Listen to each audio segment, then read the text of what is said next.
అవును దొరక పైన చూడ ఉరమంలో కింద చూడ ఉరమంలో అన్నిటికీ సందేహం వచ్చింది. పైన దేవతలకు రాక్షసులకు పైన సుమరూపం అది. అవునా? భక్తులు భయపడుతున్నారు భూలోకంలో రూపాకాలను చూసి. కాబట్టి కింద నరురూపం కూడా దాల్చా. అంటే రెండవ తాళంలో పుట్టిన వాడు నేను. నరామృగ నరుడు కాక ఒక మృగము కాక రెండవ తాళంలో పుట్టిన వాడు కదా. కాబట్టి నా పేరు చెప్తా విను. చదువుకుని అడుగు.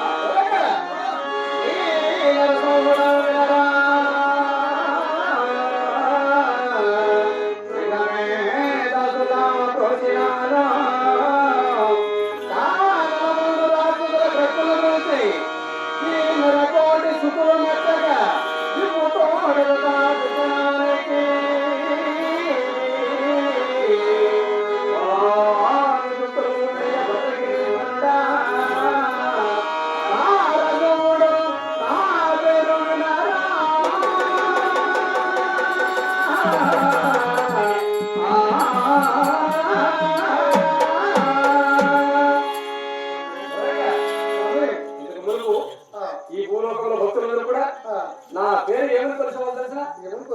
నరసింహదేవుడు అనేవాళ్ళు. ఇప్పుడు భక్తులందరూ కూడా దేవా దేవుడు ఈ భూలోకంలో జన్మించాడు కదా అని దేవదేవుడు అనే అమాయకత్వంలో భక్తులందరూ కొనియాడుతున్నారు. ఇప్పుడు దేవదేవుడు అనే అమాయకత్వం చేత ఇప్పుడు నా భక్తులందరూ కొలుస్తున్నారు. అవును. నాకు ఒక సందేహం ఏమి? నువ్వు దేవదేవుడు అంటున్నావు. అవునా? నీ తల్లిదండ్రులు ఎవరు? నువ్వు ఎక్కడ జన్మించావు? ఓహో, అంటే నువ్వు ఎక్కడ జన్మించావు, నీకు ఈ ఉపకారం ఎందుకు వచ్చింది అని సందేహము. నీకు సందేహం వచ్చిందా? నేను ఎక్కడ పుట్టేది, నేను ఎక్కడ జరిగేది, నేను ఎవరి కోసం భూలోకంలో జన్మించేది చక్కగా వివరిస్తా. కాబట్టి చెప్తా విను.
అవునా? ఉక్కు స్తంభం ఎక్కడుంది తెలుసునా నీకు? దొరక కర్నూలు జిల్లాలో ఉంది కదా, ఆలగడ్డ దగ్గర. కింద దిగవాపురం ఉన్నది, పైన ఎగవాపురం ఉన్నది. ఎగవాపురంలో ఉక్కు స్తంభంలో నిర్మించిన వాడు నేను. ఎగవాపురంలో ఉక్కు స్తంభంలో ఎవరిని సంహరించావు, ఎవరిని కాపాడావు? అంటే ఉక్కు స్తంభంలో జన్మించాలంటున్నావు కదా. ఏ రాక్షసులు సంహరించడానికి ఉక్కు స్తంభంలో జన్మించావు, ఏ భక్తుని కాపాడుకోవడానికి నీకు ఈ రూపాచారం వచ్చింది. అవునా? దొరక చెప్తాను. అవునా?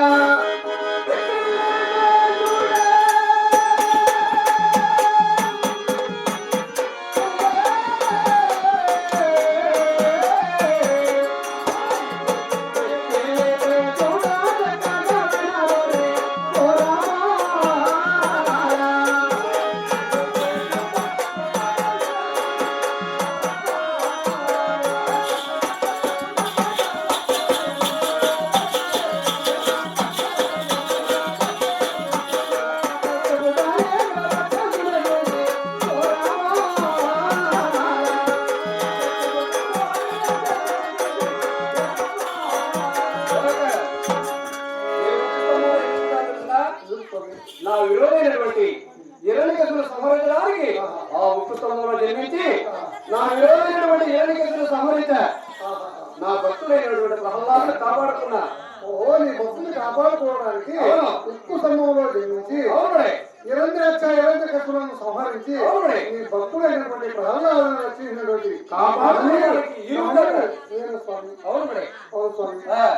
ఈ రూపంలో ఈ ప్రహ్లాదుని రక్షించడానికి జన్మించావు.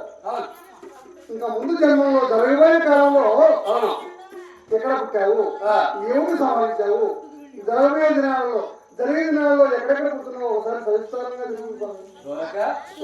అంటే జరిగిపోయిన కాలం అది నీకెందుకని, అది జరిగిపోయిన కాలం కదా, ఇప్పుడు జరుగుతున్న కాలము, అది ముచ్చట కూడా అడుగుతున్నావు. నువ్వు ఎవరోని ఏ యుగంలో ఎవరోని సంహరించావు?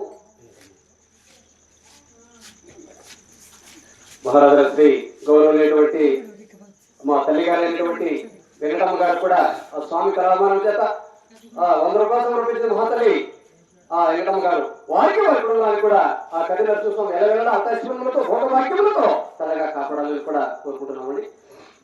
దూరక అంటే అది జరిగిపోయిన కాలం కదా, అది కూడా చక్కగా వినియోగిస్తా. ఎందుకంటే నువ్వు దేవాలయ దేవుడు అంటున్నావు. అవును. రాక్షసులందరినీ సంహరించినటువంటి మహేవుడు అంటున్నావు. అవును. త్రేతాయుగంలో ఎవరెవరిని సంహరించావు, దోపయుగంలో ఎవరెవరిని సంహరించావు, ఏ అవతారం పెట్టావు, ఏ స్త్రీని కళ్యాణం ఆడావు? మహారాజా శ్రీ గౌరవమైనటువంటి లక్ష్మీదేవమ్మ గారు, మా భక్తురాలైనటువంటి లక్ష్మీదేవమ్మ గారు కూడా ఆ స్వామి కళామానం చేత 116 సమర్పించింది మహాతల్లి లక్ష్మీదేవమ్మ గారు వారికి వారి కుటుంబానికి కూడా చక్కగా నరసింహ చల్లగా కాపాడాలని మరి కోరుకుంటున్నామండి. దూరక ఇంత ముచ్చట కూడా అడుగుతున్నావు కాబట్టి అది జరిగే కాలంలో ముందు కాలంలో ఎలా జన్మించావు, ఇప్పుడు శుభావతారంలో ఏలికలను సంహరించాలని అంటున్నావు. బాగుంది. తదుపరి ముందు యుగంలో ఎలా జన్మించున్నావు అది కూడా కొంచెం తెలుసుకోవాలని ముచ్చట కూడా అడుగుతున్నావు. నీ ముచ్చట కాదనకుండా అవునవును ఎక్కడ పుట్టావు, ఏ రాక్షసులను సంహరించావు, దోపయుగంలో ఎలా జన్మించావు అది కూడా నీకు సందేహం ఉందా? ఏ స్త్రీని కళ్యాణం ఆడావు? ఒకసారి సవిస్తారంగా మనం ఇరువురు జత అంటే నువ్వు ఏమడిగినా నేను చెప్పే శక్తి నాలో ఉంది, నువ్వు అడిగే శక్తి నీలో ఉంది కాబట్టి నేను చెప్తా విను. అవునా? లేదు ఒకరోజు కనుకొని మనసు సంతోషపడాలని కుతూహలం చాలా సంతోషం. అవును, అడిగేవానికి నాకు కూడా చాలా సంతోషంగా ఉంది. చెప్పడానికి సందేహం లేకుండా చక్కగా వినిపిస్తా. అంతే కదా? విను.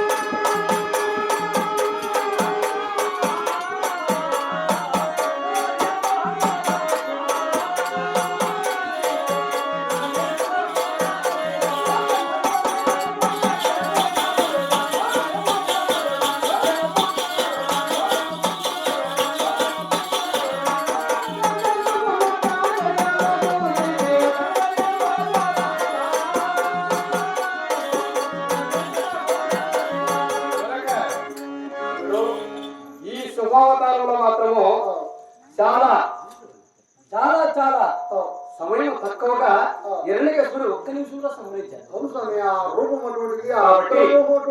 ఈ భక్తులు బాధలు తట్టుకోలేక చాలా ఓపికతో ఉండి ఈ శుభావతారంలో హిరణ్యకశిపుడు 1 నిమిషంలో ఆయుధం అనేది చేయి ధరించలే. ఏ ఆయుధాన్ని ధరించకుండా నా చేత కోళ్ళతో ఆ హిరణ్యకశిపుడు సంహరించి వచ్చారు కదా. ఇప్పుడు 2వ అవతారం అడుగుతున్నావు ఖచ్చితంగా. ఆ 2వ అవతారంలో ఎలా జన్మించాలో తెలిసిన అది కూడా చెప్తా. అవునా?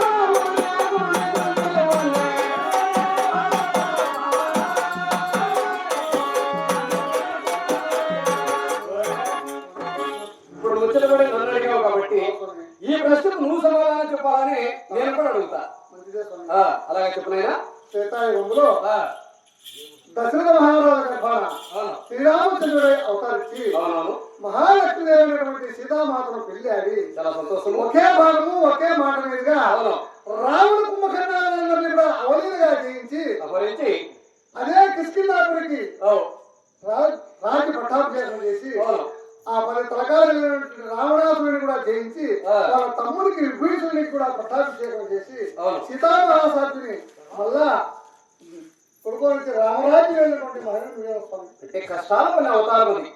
రామావతారం అంటే చాలా కష్టాలు కొన్ని అవతారం ఉన్నాయా, చాలా కష్టాలు పడినది రామావతారం. చాలా చక్కగా చెప్పావు. శభాష్, చాలా చక్కగా చెప్పావు. రాత్రి నాటిగా చేసి అవునడే, ఎంతో అవలీలుగా సంహరించిన వాళ్ళే కదా. మహిళను వీరస్వామి. చాలా సంతోషము. ఇప్పుడు 3వ అవతారం కదా, అది కూడా తెలుపుతాను. అవునా